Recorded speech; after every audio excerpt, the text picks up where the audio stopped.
Compression water system has been activated. 10. CLS is go for main engine start. We have a go for main engine start. And we have main engine start. 2, 1. Booster ignition and liftoff of Discovery, celebrating its 25th birthday by racking up science and supplies to the space station. It really means a lot that you have joined us here today. A pleasure to be here, Celeste, and gracias por la invitación. Thank you for the invitation, and hopefully everything's going well down under over there, as they call it, right? That is right. Yes, everything's going quite well, despite COVID. Yes. I heard you guys are doing a great job down there, so it's great. Stay safe.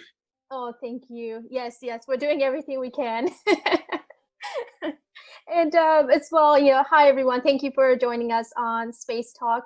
My name is Selene, and today I have the absolute pleasure and honor of having here astronaut Jose Hernandez, a U.S. astronaut and engineer. He was assigned the crew of Space Shuttle mission STS-128 in 2009. He is a man that has shown by clear example that it does not matter where you come from. The impossible is certainly possible. So thank you, Jose, for inspiring students like myself to reach for the stars. Thank you very much. Thank you very much. A pleasure being here in this era of COVID-19. Well, a lot of things have to be done virtual, and thanks to applications like Zoom, we're able to do it. But I am hopeful that one day your university, Celeste, will invite me to give a talk over there in person, and I would love nothing more than that. So hopefully that invitation, I'm gonna task you with making that happen. Okay. Absolutely, Jose. We are working on that. All right. And to begin, can you share your upbringing? What was it like growing up? Well, I'm a first generation American. My parents are from Mexico, and my father, as a 15-year-old, began what would be an annual journey coming from central Mexico, a state called Michoacan, and he would come to California and follow the harvest of the crops, starting in Southern California for 2 months, Central California for 2 months, and then Northern California for 5 months. That was 9 months total, and then he would go home.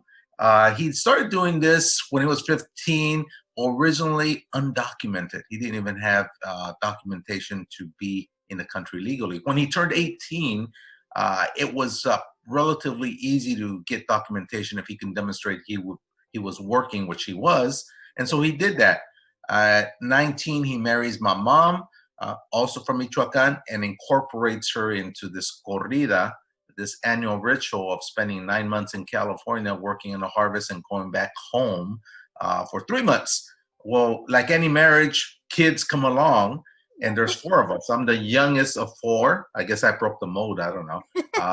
And so the youngest of 4. So where we were born depended on what month you were born in. So I already told you we spent 9 months in California, 3 months in Mexico. Well, you being an engineer, you know probability of statistics. You got 9 in 12 chances of being born in the States and 3 in 12 chance of being born in Mexico. Well, I beat those odds because I was born in August, peak of harvest, and our last stop in Stockton, California, Northern California. I have another brother born in September. He too was born in California. But then I have a brother and a sister born in the winter months, and they were born in Mexico. So it all depended what month you were born in dictated what country you were going to be born in as well. And so now imagine, Celeste, my upbringing, because ever since I could remember, we didn't have a home. Home was wherever we were at that time. And now imagine when I was in kindergarten, the very first time I go to school.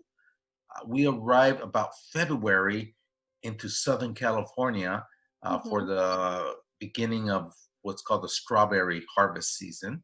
And so my parents put us in school, my first time in school, just as I get to know my kindergarten's teacher's name, my friends, and where the bathroom's at. 2 months come and go, and they pluck me out, and they take me to Central California.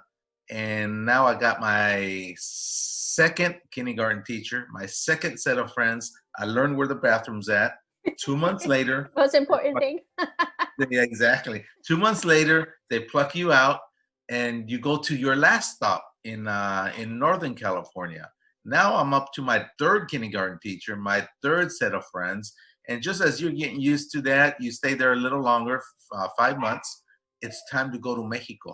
So now you go to Mexico, you get 3 months worth of homework because you don't go to school over there, and you do homework in your grandma's kitchen with a cup of chocolate and un bolillo, piece of French bread.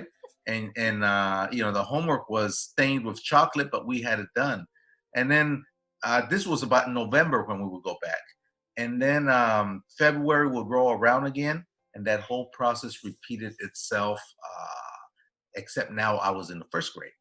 So you can see it wasn't a very conducive environment to learn.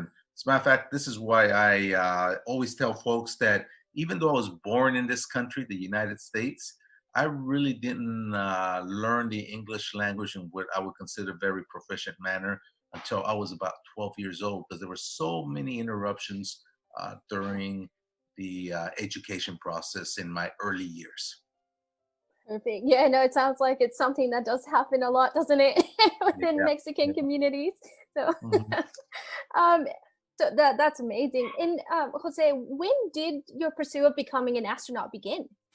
Well, I think first of all, what happened was that before I could even consider such a grandiose endeavor, we had to get into a situation where we were a little bit more stable, Mhm.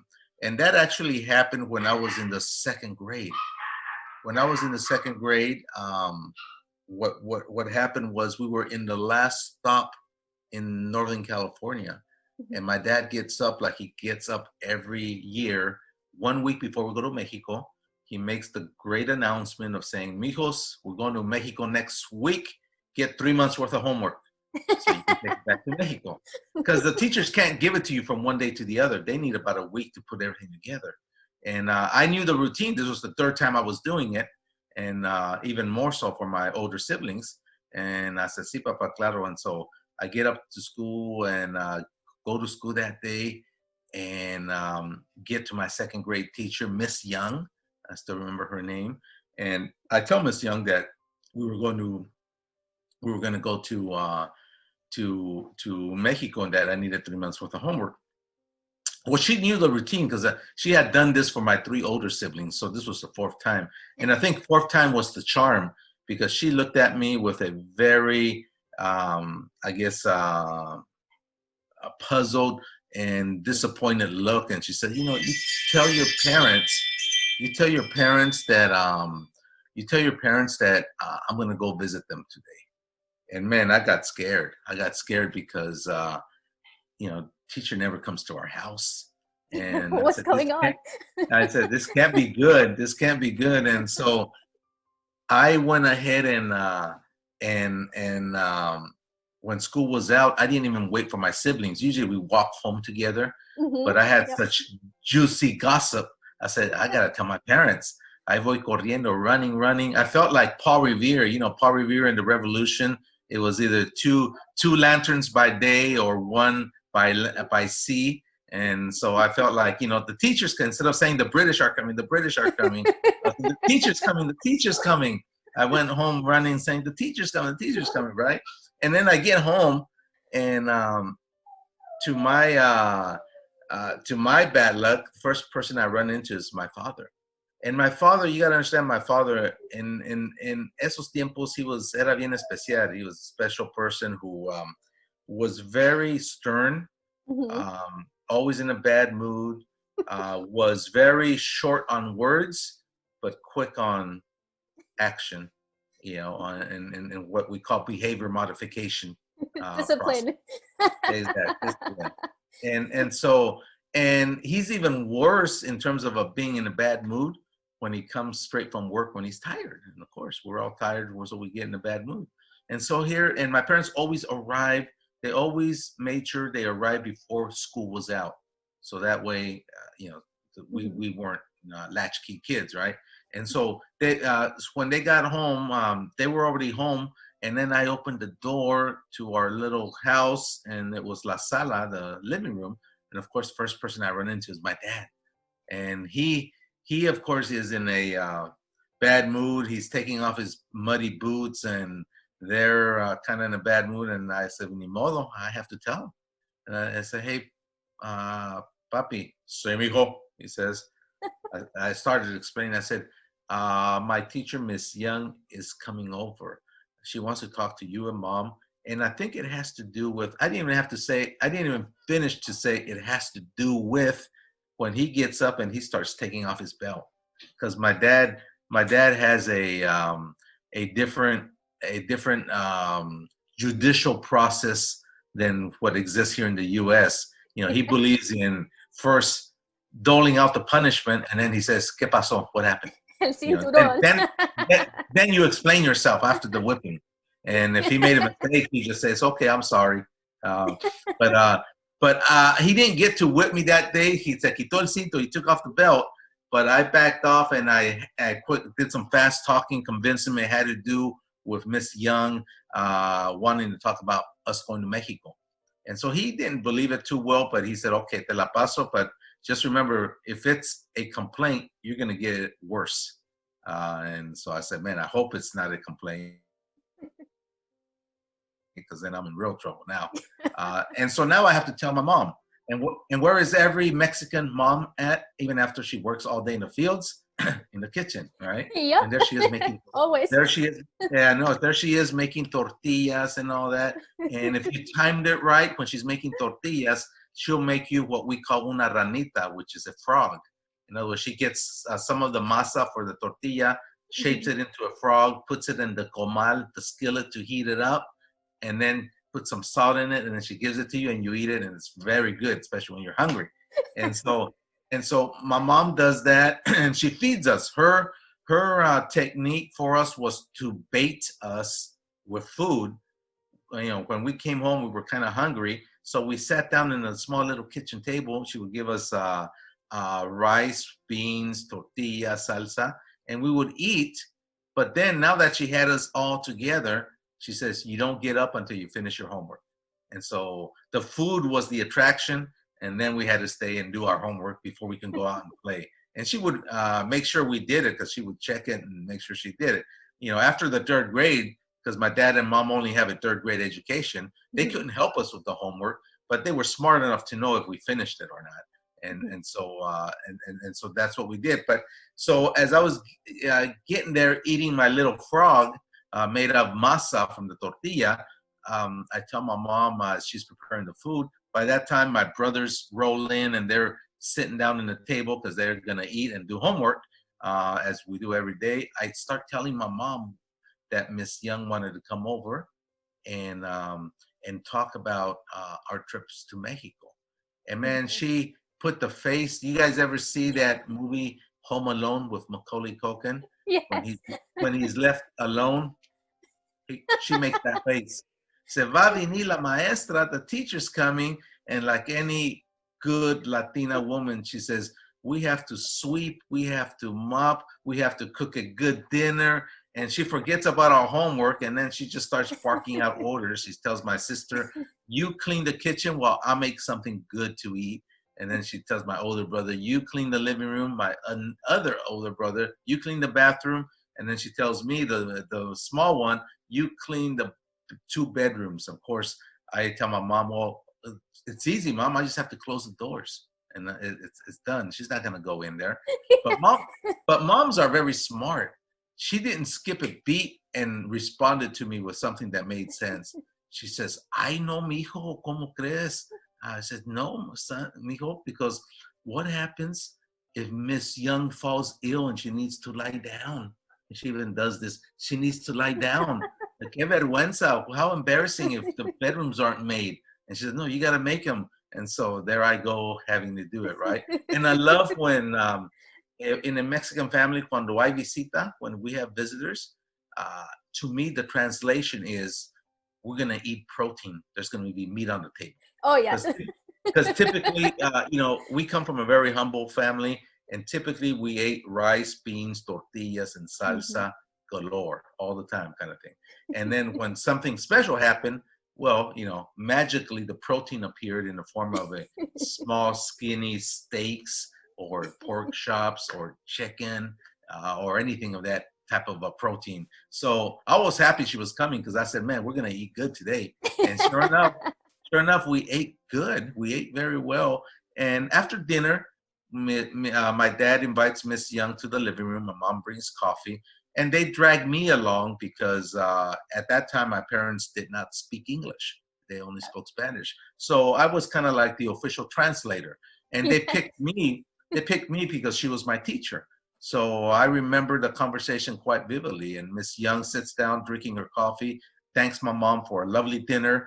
And then she starts talking about, she says that she was a little concerned about their kids. And man, my dad immediately stood up, almost ready to take his belt off, because I'm sure he was thinking, it's not a complaint of one, it's a complaint of all four of them.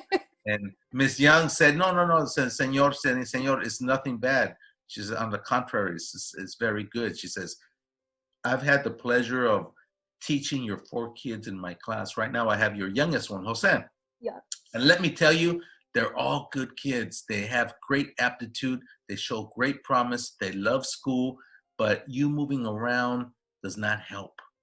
And my dad couldn't understand that because, he would say, I don't understand, Miss Young. I said, I only have a 3rd grade education, just like their mom, but we believe in education. And wherever we're at, they're in school Monday through Friday. Yes, Saturdays and Sundays and 7 days a week during the summer, they work with us in the fields collecting fruits and vegetables. But when they're school, we believe in school. They're in school. And Miss Young says, yes, I understand that, sir. But the fact that you go to 3 different schools in one school year affects them. And my dad couldn't understand. He says, well, how so? I said, we moved during the weekend, which was true. Friday, we would finish a school district. Saturday, we would move. And Monday morning, we were in the new school. We didn't miss a day of school. My dad was right. And then Miss Young says, yes, but then you go to Mexico for 3 months. And my dad would say, yes, but they take your homework. So Miss Young saw that she couldn't get through to my dad, that moving around affected us. And she thought for a while, and she came up with a brilliant example that made my dad see the light. She does something very smart. She elevates my dad and praises him. She starts telling my dad, Senor, your kids tell me that you have been working many years in agriculture. In my eyes, with that many years experience, you're considered an expert. And my dad, you didn't have to tell him that, because all of a sudden he just starts saying, well, I'm not sure I'm an expert, Miss Young, but I do know a little bit about agriculture. Can I help you with something? And Miss Young just laid out a smile because she knew he took the bait. Said, well, yes, senor. Maybe it will help both of us, she said. And my dad said, okay, absolutely. What can I help you with, Miss Young? And then Miss Young proceeds to her example. She says, Senor, imagine I give you 4 fruit trees, chiquitos, small, in potted plants. I'm going to give you 4 trees. Thank you, Miss Young. So now this is what I want you to do with them. My dad says, okay. She says, find the best ground and dig 4 holes. Transplant those trees from the little pots into the ground. And you're going to water them and fertilize them like the expert that you are. My dad says, okay, I can do that. And then Miss Young says, but in 3 months, I want you to find me another piece of ground, equally as good. Dig 4 holes, and I want you to transplant those trees. And you're going to take care of them, water them, fertilize them like the expert that you are. My dad looks at Miss Young, says, okay, not knowing where this conversation was going.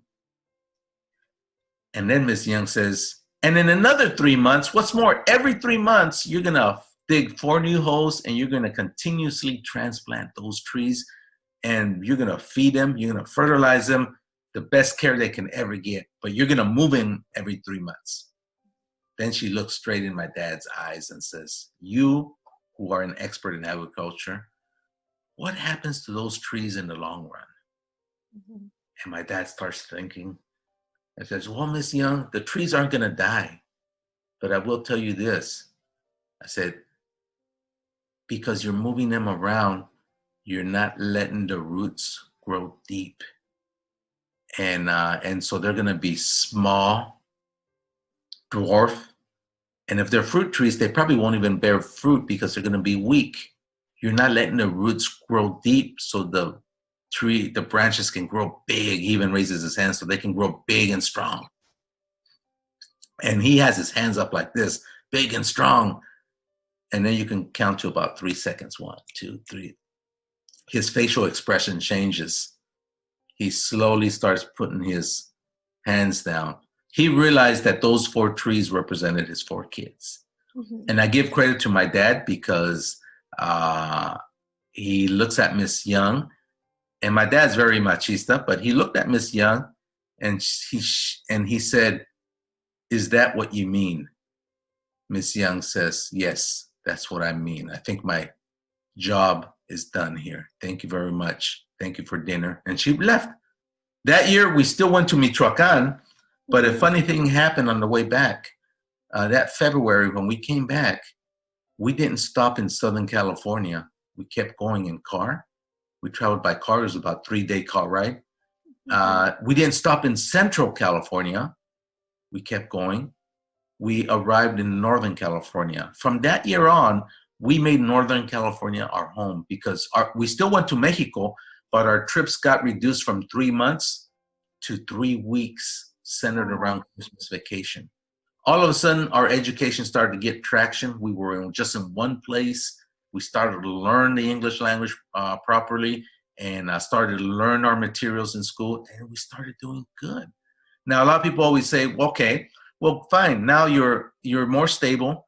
You're learning the English language, but you're still a farm worker. Your family is still a farm worker, which is a very low-income family here in California. How does a farm worker even dare to dream to become an astronaut? And that's the question you asked, Celeste. And I'll tell you, that dream was born when I was 10 years old. I was able to see, if you could imagine, back then, you don't remember, Celeste, but your parents probably do remember. In the old days, we used to have old TVs that were tipo type consolas. Mm-hmm. They were vacuum tube technology.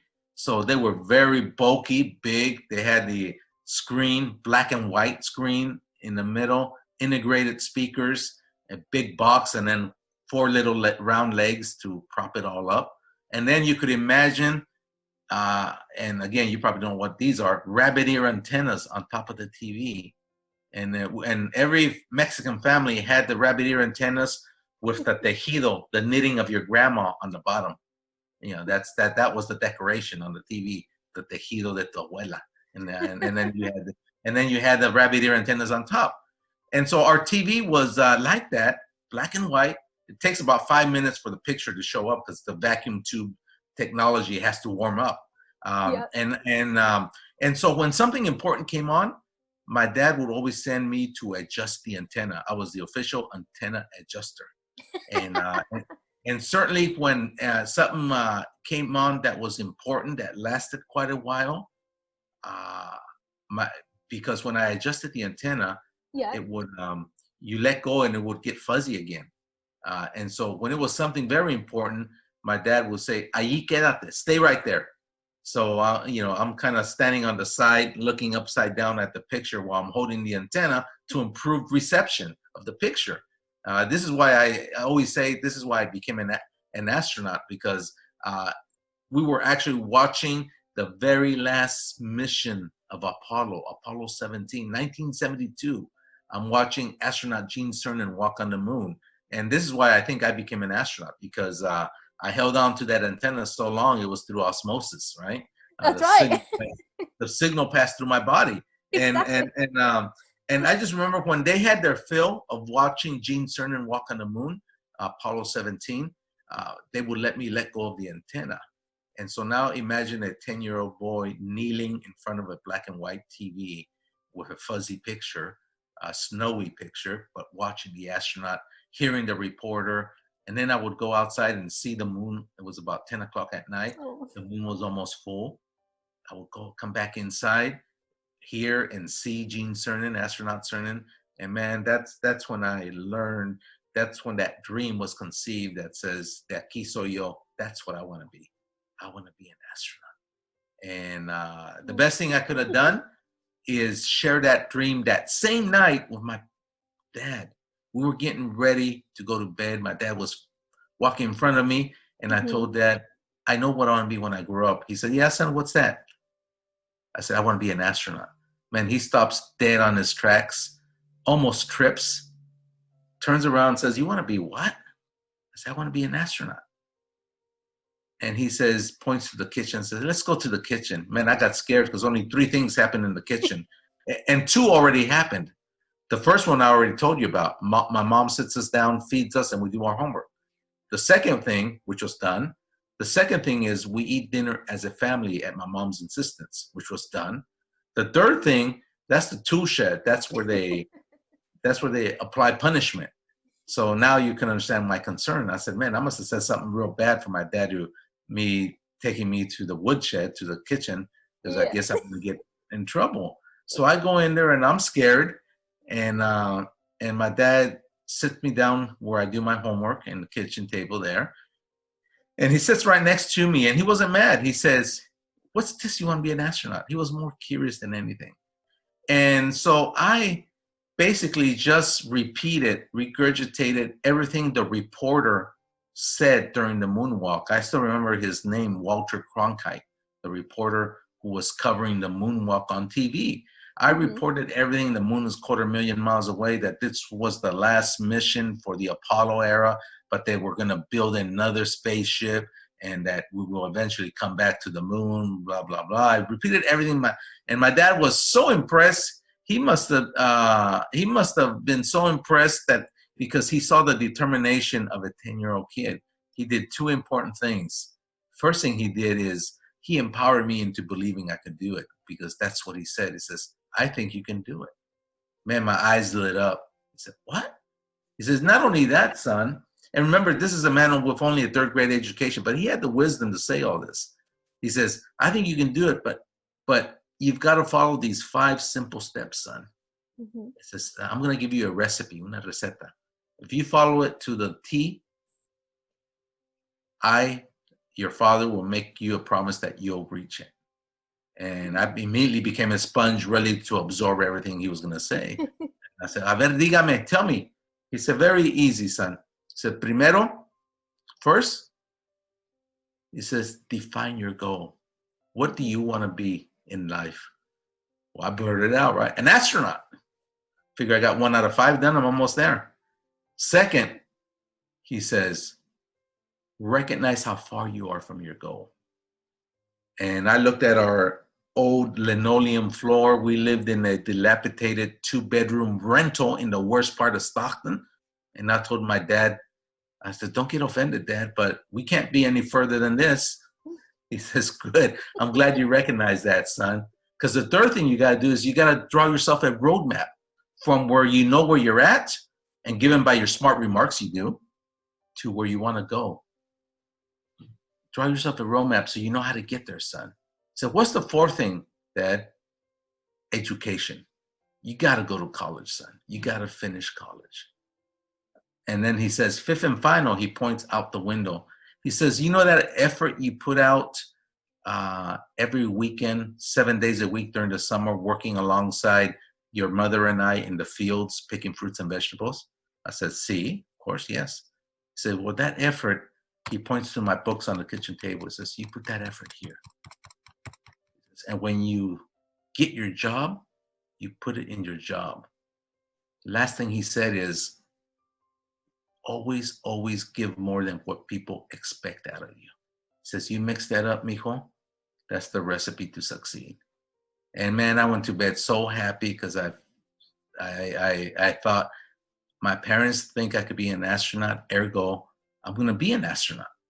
And you know, I'm not saying it was easy. It was hard. A lot of hard blood, sweat, and tears went into becoming an astronaut.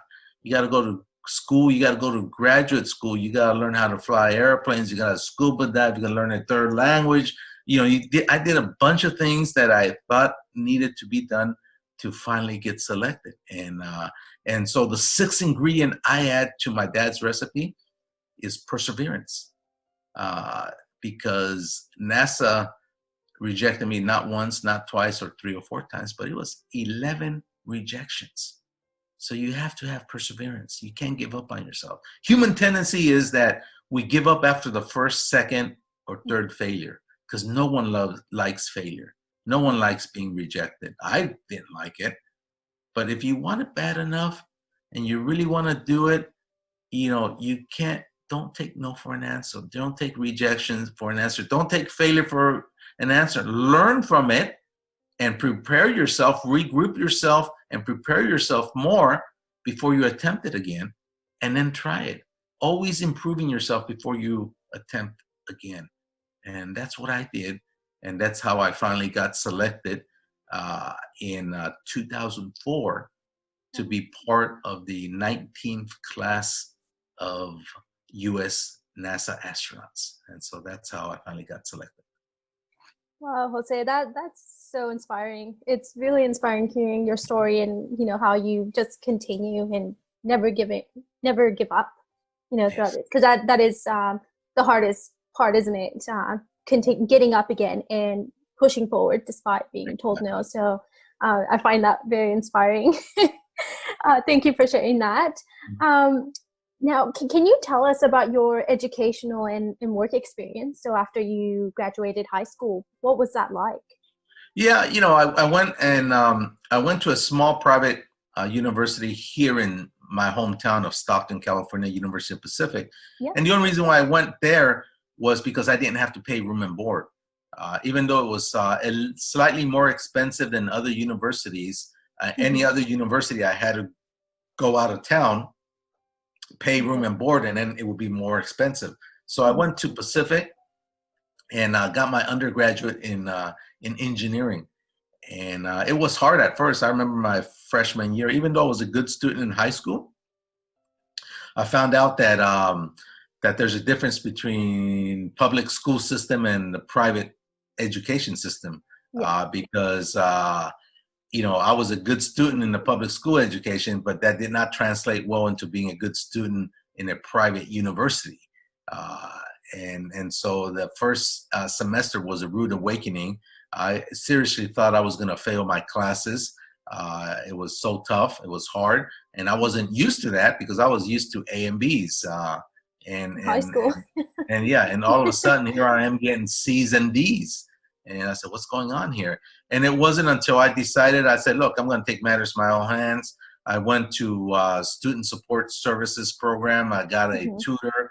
I made friends with 3 people, a couple smarter than me, another one that needed more help than I did, which served me very well because then when we had study groups, I learned from the smart ones, and then I had to explain it to the other students, which in turn reinforced my knowledge of the concept. And so it worked for everybody.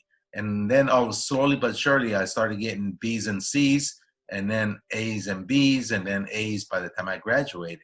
So I did that. Then I knew I needed to go to graduate school to be competitive, to become an astronaut. So I went to UC Santa Barbara in Santa Barbara, California, Southern California. So I went ahead and did graduate school over there. Once I graduated, I worked at Lawrence Livermore National Laboratory. Worked 15 years there. That's where I spent the bulk of my time before getting selected as a NASA astronaut, because the first project I worked on was an X-ray laser program, part of the Star Wars project that President Reagan initiated back then. And it was basically a nuclear pumped X-ray laser that was going to be deployed up in space.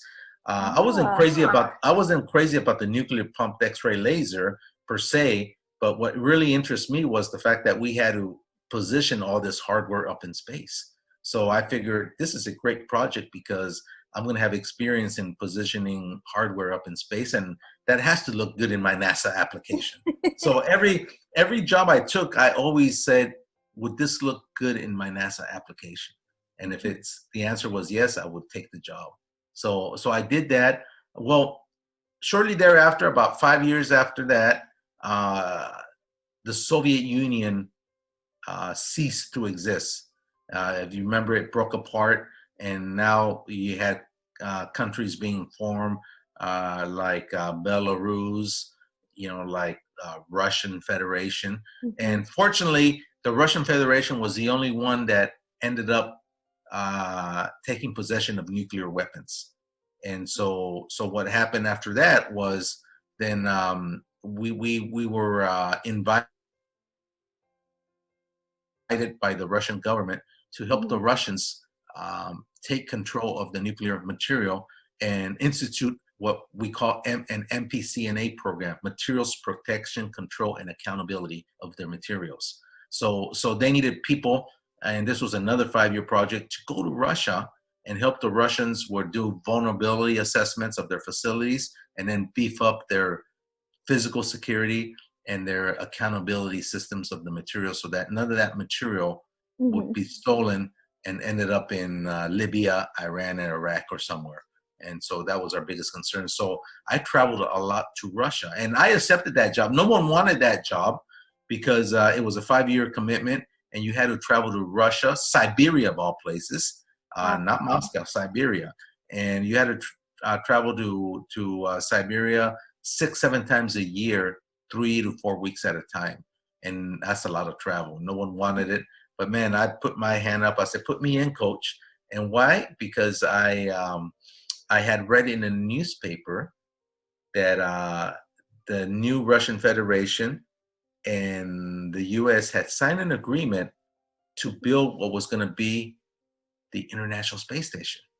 So it didn't take a rocket scientist to figure out, even though I was one, but it didn't take a rocket scientist to figure out that we were going to be working with the Russians up in space. So when this job came across, remember I told you every job I accepted, I would say, would this look good in NASA's eyes? When I saw this opportunity, and I knew that we were probably going to be working with the Russians in space in the near future, I said, this is my opportunity to differentiate myself from the competition. And man, I jumped on that job. I said, yeah, I'll go. I said, the only condition I told my boss is when I'm stateside here at the lab, I want to take Russian language courses so I can learn Russian. And he said, yeah, we have an education budget. We can pay for that. And so after 5 years, I learned Russian. So see, I started doing those type of things to make myself more attractive to NASA. And then I found out that most astronauts were pilots, and that's why I became a pilot. I invested in myself. I found out that most astronauts were scuba dive rated.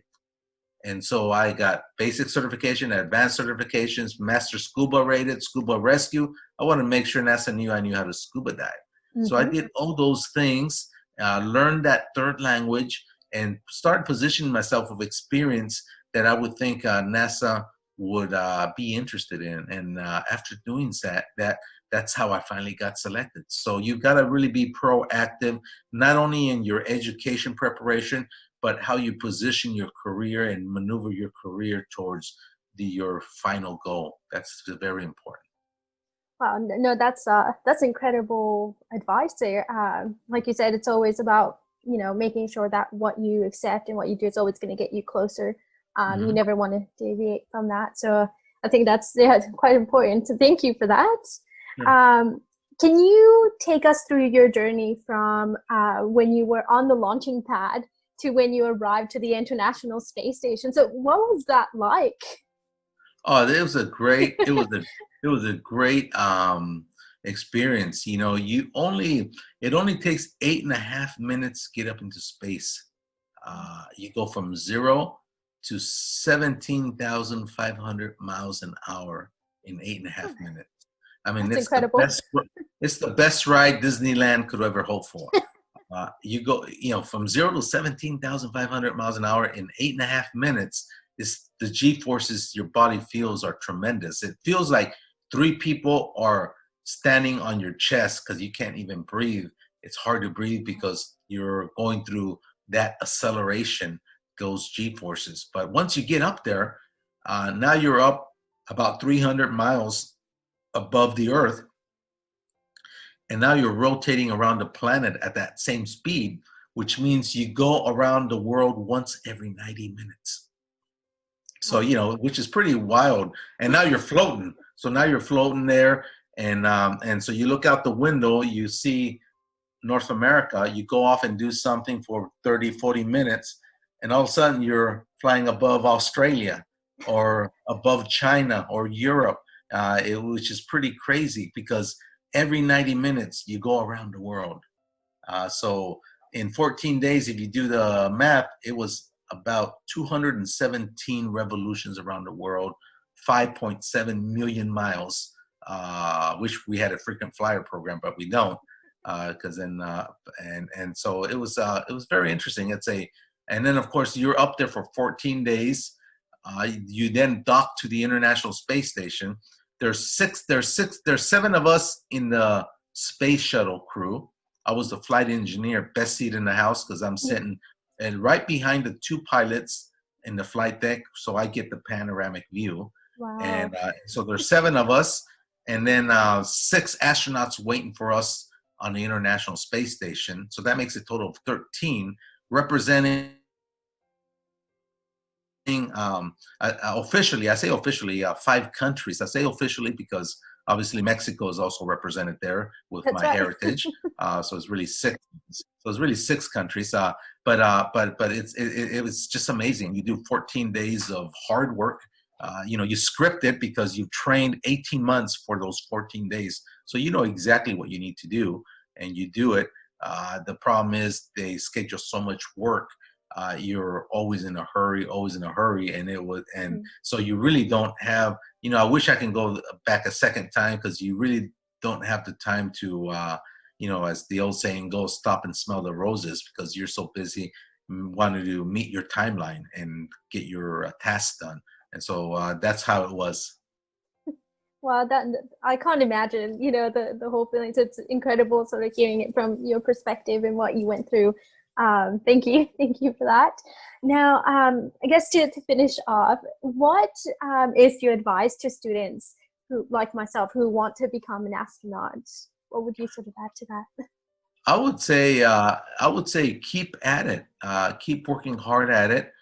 The international community, especially because, space travel is now being privatized. There's companies out there, SpaceX, there's Blue Origin, there's Virgin Galactic. All these companies are developing their own vehicles to go up into space. And so I think the opportunity to become astronauts is even greater than it was before, because before, you had to be part of NASA or the Russian space agency to become an astronaut. Now, I don't think that's the case. I think you're going to see pretty soon companies like SpaceX, Blue Origin, Virgin Galactic put out a call for astronauts so they can be part of the crew that are going to be zooming up and down into space. So I think it's a great opportunity for everybody. Now, what I will tell you is that you probably need to do the things I did in terms of making sure you know how to fly planes. You have a pilot's license, because they tend to look at the attributes of the individual that coincide with being a pilot or being an astronaut. And a lot of those things are, hey, you got to be a pilot. You got to scuba dive, because that's similar to putting a spacesuit and going out in space. So the similarities are there. And then you got to have a graduate degree. Nowadays, I think a PhD is required because it's so competitive. So I would encourage people to don't stop at your bachelor's, don't stop at your master's, but go for a PhD. And if you can do it in aerospace engineering, even more so. There's a lot of good schools around the world. Here in the U.S., the one that I know of is Purdue. And the reason I know of Purdue is because my son is in his last year of his PhD program in aerospace engineering. And guess what he That's wants amazing. to do? Exactly, and so that's what I would tell folks is that you got to prepare according to the challenge you chose. And being an astronaut is a big challenge with a lot of demands, both in the education and experience background. So you've got to sort of check all those boxes before you believe you're competitive. Okay. Perfect. No, thank you so much, Jose. Thank you so much for giving, your time to Space All right. Talk and giving us all this advice. It's been Okay. absolutely an out of this world interview. Great. And, I hope you know that you inspire us all to reach the stars. And, thank you. And thanks everyone as well for tuning in to this. All right, Selena. I think I've been calling you Celeste all the time, but Selena. That's right. Um, and I just realized I said, no, it's Celine, it's not Celeste. And Selena, I really do appreciate it, your invitation, and I hope your viewers enjoy this and get inspired. So whatever your goals are, don't be afraid to reach for your own stars. I just want to make sure emphasize that nothing is given to us in this world. We have to earn it.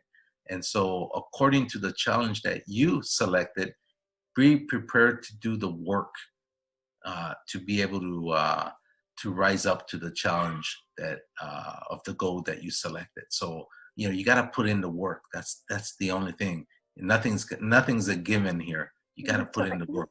And so as long as you guys are willing to do that, I'll make you the same promise my father made me, is that you too will reach for your own stars. So thank you very much. I hope to see you guys in person one day. Yes, Australia. Down there in Australia. I haven't been down there. My kids have been down there. My daughter's been down there on trips, but unfortunately, I haven't got down there. So hopefully, You will. I'll be able to show you some neat videos of my flight, and so I'll leave it with that teaser that I have neat videos of me blasting off into space, floating into space, and landing. Oh.